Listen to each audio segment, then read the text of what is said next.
Kailangan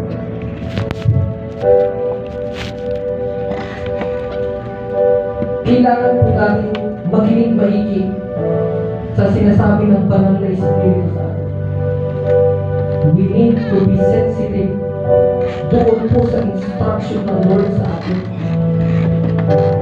Meron pong mga instruction ng Panginoon sa atin.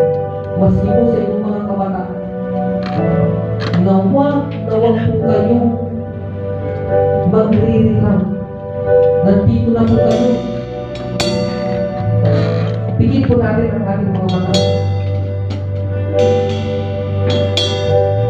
Kaya ng Diyos. Ginawa niya na noon. Gagawin din ng Panginoon sa atin ngayon. Meron pong revival na nangyayari. Makikita niyo po na unti-unti magsisidagsaan ang mga kabataan at gagawin kayo bilang instrumento sa loob ng inyong sa inyong mga kaklase, sa inyong classroom, sa inyong mga school. Gagawin ito ng Panginoon. There is revival right now. At yung presensya na nararanasan ninyo ay ma-extend ito sa inyong mga pamilya, sa inyong mga kaklase, sa inyong mga kaibigan. Na nakikita nila roon na wala kayong direksyon. Nakikita nila roon na hindi ganito yung nangyayari sa buhay mo. Pero nung panahon na tinanggap mo si Jesus sa inyong buhay, unti-unti lang nababago. Unti-unti lang pabulkan kung sa kalooban ng Diyos. At sa lugar na ito, mararanasan natin ang presensya ng Diyos. Nangungusap ang ating Panginoon sa atin. Sinasabi niya, anak,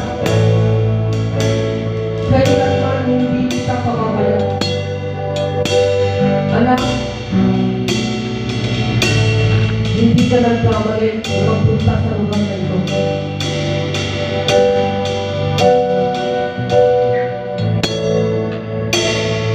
Open our hearts right now. Ibukas natin ang ating mga puso at hayaan natin na ang banal na Espiritu ay mag-usap sa atin. Hallelujah. Hallelujah. Hindi na pinabayaan ng Diyos. Hindi tayo papabayaan ng Diyos. God is able. Gaano man kabigat yung sitwasyon mo, kapatid. Gaano man kalalim yung problema na iyong pinapasan ngayon. Kaya paguhin ka ng Diyos. Kaya paguhin ng Diyos ang sitwasyon mo, kapatid. Nagtiwala ka na yung ability na ibigay sa iyo ng Panginoon. Yung ability na ilagay sa iyo ng Diyos.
Welcome you, Holy Spirit. Right on awaken. The Lord is in this place. The Lord is in this place. We're not who was not forsaken. The Lord is in this place.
sa lugar na ito, sa church na ito, sa kanyang tahanan, narito ang presensya ng Panginoon.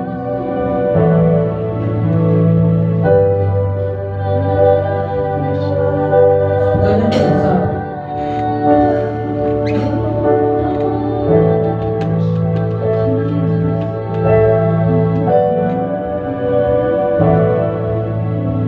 Kahit napakaraming handa,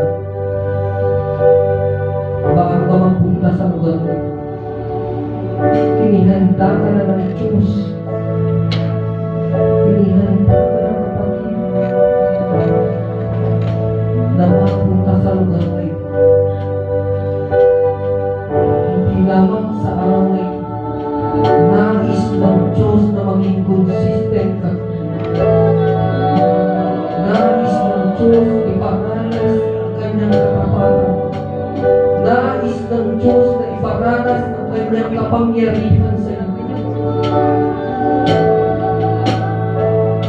At sa pag-ibig mo, kapatid, ang kaluwalhatian at kalinlingan ng Diyos ay daladala mo sa inyong tahanan. Makikita nila na ikaw ay kakaiba sapagkat sinasamahan ka ng Diyos. Hindi ka pinabayaan. Ni minsan hindi ka pinabayaan ng Diyos. At kailanman hindi ka papabayaan ng Diyos. Not for a minute. You will be forsaken.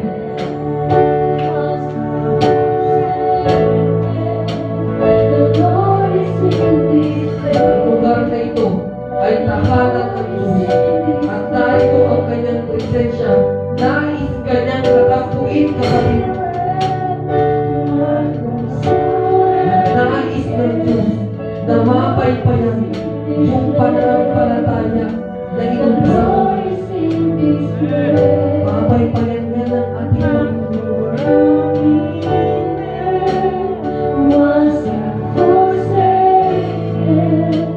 The Lord is in this place. The Lord is in this place. Holy Spirit, drive us away. The Lord is in this place. The Lord is in this place. Hindi mahalaga sa Panginoon yung nagiging attitude natin sa mga dinadaanan natin. Ang mahalaga sa Panginoon yung pusong handang sumunod sa ating Diyos.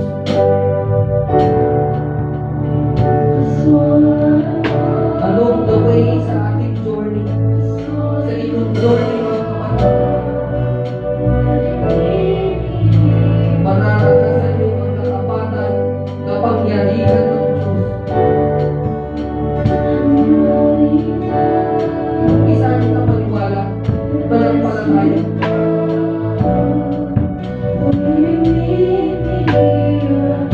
Lagyan natin ng lagyan kung sisidlan natin ang gasolina.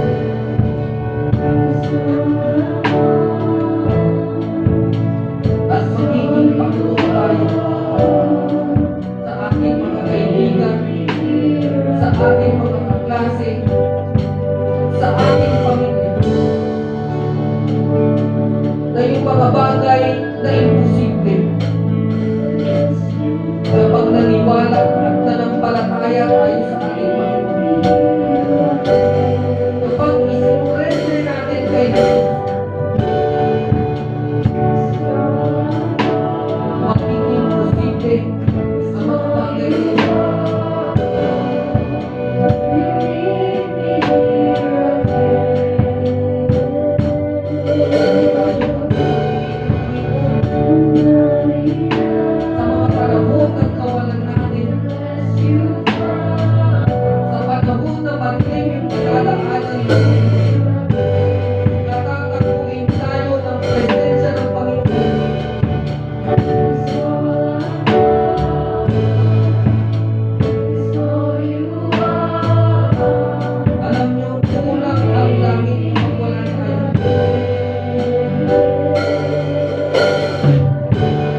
Lord.